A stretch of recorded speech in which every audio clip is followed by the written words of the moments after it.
कोलकाता ने दिल्ली को दिल्ली के अंदर घुस के मारा है और आप सोचिए कितने रनों से, 14 रनों से मुकाबला हराया है, जो कि दिल्ली के मैदान पर है। सबसे खास बात यह है कि दिल्ली के मैदान पर दिल्ली के 4 मुकाबले हुए हैं और 3 मुकाबलों में हार मिली है। हम सब लोग बात करते हैं आरसीबी के बारे में कि आरसीबी 4 में से एक ही मुकाबला जीती है। ऐसा ही मुकाबला मैं ये कह सकता हूँ दिल्ली टीम ने भी ऐसे ही जीता है। 4 में से एक ही मुकाबला जीता है, वो भी सुपर ओवर जीता था। तो ये दिल्ली के लिए संकेत अच्छे नहीं है। एक एक मुकाबला उनका दिल्ली के मैदान में बचा हुआ है, बाकी सब अवे मैचेस हैं सारे। तो अब देखना होगा कि दिल्ली कैसे संभालती है। लेकिन मैं सबसे बड़ी बात ये कहने वाला हूं कि आज कोलकाता ने ऐसा क्या किया जो दिल्ली टीम यहाँ पर झेल नहीं पाई। और इसलिए मैं बार बार बात करता हूं, देखिए आज दिल्ली टीम ने थोड़ी चाल खेलने की कोशिश की। आज दिल्ली ने सपाट पिच देने की कोशिश की, क्योंकि उनको पता थी कि शायद जो केकेआर की बल्लेबाजी है वो डाउनफॉल चल रहा है, उनका कॉन्फिडेंस बहुत लो है। इसलिए यहाँ पर वो हम उनको 180 190 तक रोक लेंगे तो शायद हम चेस कर जाएंगे यहाँ पर चेसिंग ग्राउंड में। यहाँ पर ये थोड़ी प्लानिंग थी दिल्ली की। लेकिन यहाँ पर सबसे खास बात यह है कि 205 रन बना दिए।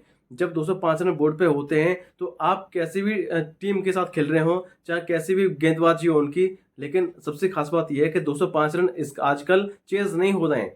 200 रन से ऊपर काफी मुश्किल से चेज हो रहे हैं। हालांकि कल के मुकाबले में हमने देखा कि वैभव सूर्यवंशी ने कैसी पारी खेली और उसकी पारी की बदौलत यहाँ पर 15.4 ओवर में ही मुकाबला खत्म कर दिया। लेकिन मुझे लगता है कि शायद हर मैच ऐसा नहीं हो रहा है ना, हर मुकाबले में अलग सिनेरियो बन रहा है। और हम बार बार ये चीज देखते हैं कि जब भी 200 रन से ऊपर बनते हैं स्कोर तो आसानी से चेस हो नहीं रहा है। तो इस आईपीएल के इस वाले मुकाबले की बात करें, मैच नंबर 48 था आईपीएल 2025 का, जहां दिल्ली के अरुण जेटली स्टेडियम मुकाबला खेला गया। तो यहाँ पर दिल्ली टीम ने टॉस जीता और किया फील्डिंग का फैसला। अब यहाँ पर दिल्ली टीम ने बिल्कुल सही फैसला लिया था, क्योंकि उनको पता है कि ड्यू फैक्टर आएगा। लेकिन सबसे खास बात यह है कि ड्यू फैक्टर आया ही नहीं। जब आप सोच के ये रणनीति बनाते हैं कि शायद ऐसा हो जाए वैसा हो जाए, लेकिन ऐसा नहीं होता है, तो आपके लिए यानी इसका मतलब ये है कि किस्मत आपकी साथ नहीं दे रही है। और यहाँ पर ये सबसे बड़ी खास बात यह है कि जो पहले ओवर में जो हमने देखा, पहले ओवर से इंटेंट देखा हमने, केकेआर के बल्लेबाज इस पूरे आईपीएल में बहुत ज्यादा स्ट्रगल किया उन्होंने। लेकिन इस वाले मुकाबले में वो इंटेंट के साथ आए थे।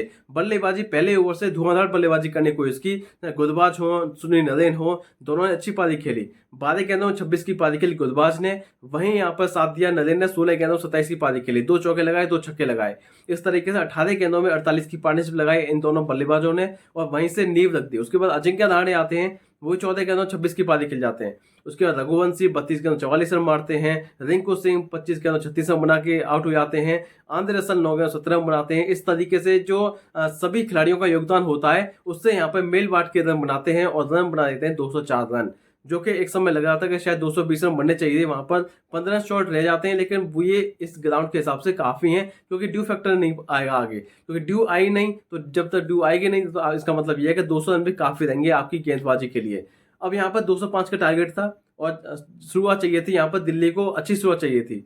लेकिन दूसरी गेंद पर अभिषेक पोदल आउट हो जाते हैं। अनुकुल रॉय जो पहला मुकाबला खेल रहे हैं इस वाले आईपीएल में, वो पहली गेंद पर चौका खाने के बाद में दूसरी गेंद में विकेट ले जाते हैं अभिषेक पोदल की। उसके बाद नंबर 3 में करुण नायर आते हैं, अटैकिंग बल्लेबाजी करते हैं, लेकिन वो भी यहाँ पर बेवर उड़ा की गेंद पर आउट हो जाते हैं, एलबीडब्ल्यू आउट हो जाते हैं।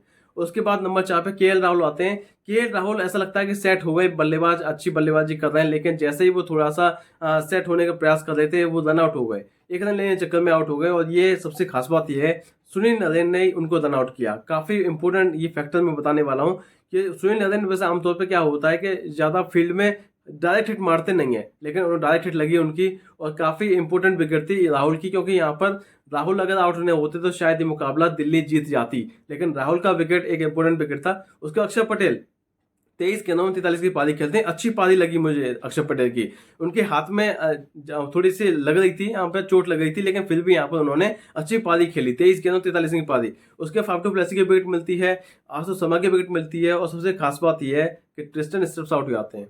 जब स्टब्स आउट हो जाते हैं ना, तो उसके बाद लगा कि शायद मुकाबला अब तो जा रहा है हाथ से, क्योंकि अब तो दिल्ली की बस की बात नहीं है। लेकिन विपराज निगम जो है अच्छी बल्लेबाजी करते हैं। विपराज निगम ने भी यहाँ पर 19 गेंदों में 38 की पारी खेली बाय द वे, लेकिन फिर भी यहाँ पर मुकाबला हार जाती है दिल्ली। और ये मुकाबला लगातार दूसरी हार है। पहले आरसीबी ने हराया, इसके बाद यहाँ पर केकेआर ने हराया। इसका मतलब पॉइंट्स टेबल में अब थोड़ा डाउनफॉल चला गया है। अब 10 मुकाबले अब तक खेले हैं दिल्ली ने, जिसमें 4 मुकाबलों में हार मिली है, 6 में जीत मिली है, यानी 12 पॉइंट के साथ वो अभी भी नंबर 4 पर हैं।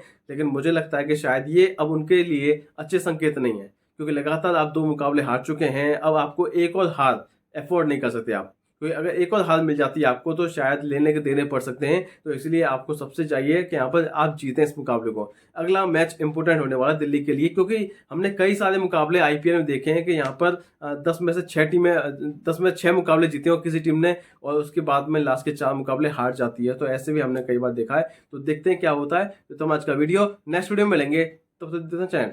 नमस्कार।